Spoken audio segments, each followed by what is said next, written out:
vriende. Vandag wil ek graag vir julle 'n bietjie meer vertel van ons nuwe inisiatief van Huisgeloof.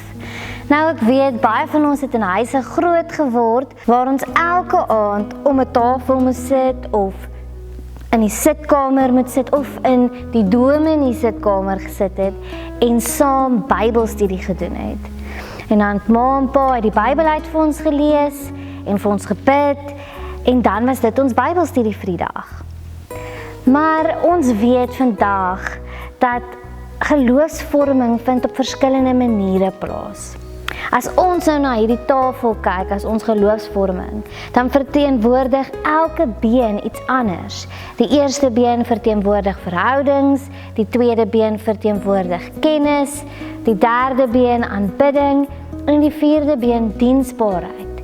En ons het ontdek dat as ons geloof so wil vorm, sodat ons eendag 'n volhoubare geloof het, sodat ons eendag 'n volwassene is wat steeds aktief betrokke is in 'n gemeente of 'n gemeenskap, en steeds dit aan ons kinders oordra, dan moet hierdie 4 bene aangespreek word. En daarom die inisiatief van Huisgeloof. Nou, julle sal sien, dis ons bulletinblaadjie hierdie, en elke week agter op die bulletin en op Facebook sal ons huisgeloof plaas. So die punt hiervan is, huisgeloof is nie Bybelstudie nie. Huisgeloof probeer hierdie 4 bene aanraak. Verhouding bou, kennis, aanbidding en diensbaarheid. Hoe doen ons dit? As jy op jou huisgeloof blaadjie gaan kyk, dan sal jy sien, ons begin altyd deur saam te gesels.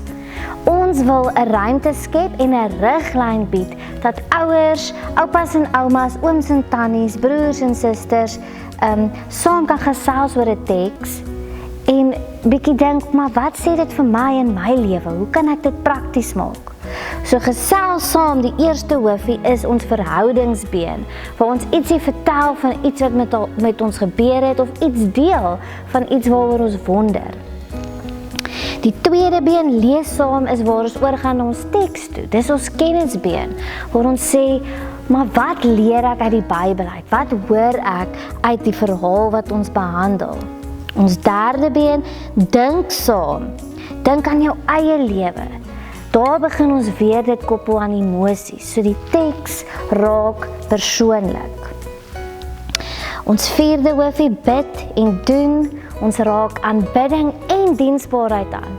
Ons bid oor sake wat vir ons uitgekom het tydens die teks, wat vir ons op ons harte gelê is deur die Gees, maar ons weet ook dat dit nie daar kan bly nie, en dat ons as 'n gesin iets daaraan kan doen.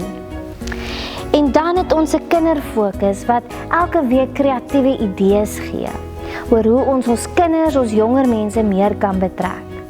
Nou, ek het 'n paar goed hier uitgepak, en dit is nie noodwendig om te sê, julle moet dit so doen nie.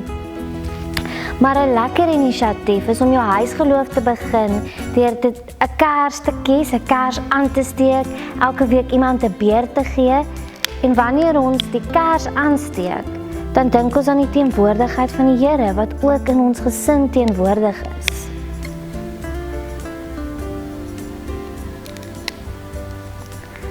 Wat julle ook kan doen is, julle kan julle eie inisiatiewe maak, maar as julle wil bid vir mense wat jy wil vergewe, of vir iemand wat jy weet deur 'n moeilike tyd gaan, of jy wil net visueel jou gebede in jou huis sigbaar maak, maak 'n eenvoudige gebedsketting met papierstroke. Laat elkeen iets skryf op 'n strook, ons stypel dit aan mekaar vas en ons hang dit en ons doen dit week na week.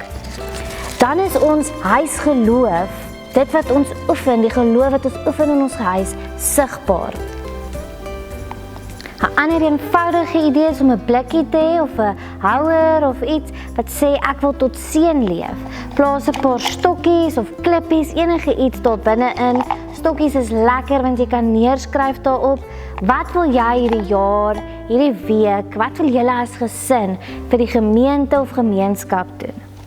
Dan sal julle sien ek het 'n paar klippies, verskillende steentjies, verskillende kleure, teksture neergesit.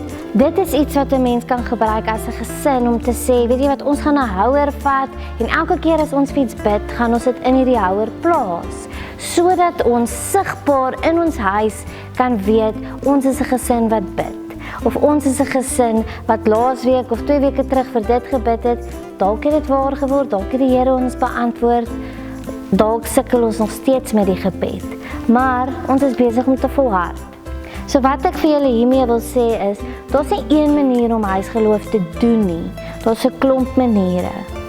As jy nie hierdie maniere gaan met jou kinders, waar jy kleurvol en kreatief is nie, eenvoudige kers is ook genoegsaam om net te sê, ons oefen ons geloof by die huis, tuis, en ons leef dit deur diensbaar te wees, deur te aanbid, deur verhoudings te bou, maar ook deur kennis uit die woord van God uit te ontvang. So ek hoop dit is vir julle 'n goeie riglyn en sterkte hiermee. Ek moedig julle aan. Kyk uit op Facebook, kyk op ons bulletin en neem saam deel in ons huisgeloof. Stuur vir ons foto's as jy wil oor julle kreatiewe maniere of kom getuig. Stuur vir ons 'n WhatsApp om net te sê hoe julle dit ervaar het. Maar huisgeloof is daar sodat ons in ons huise met mekaar kan praat oor die woord van God.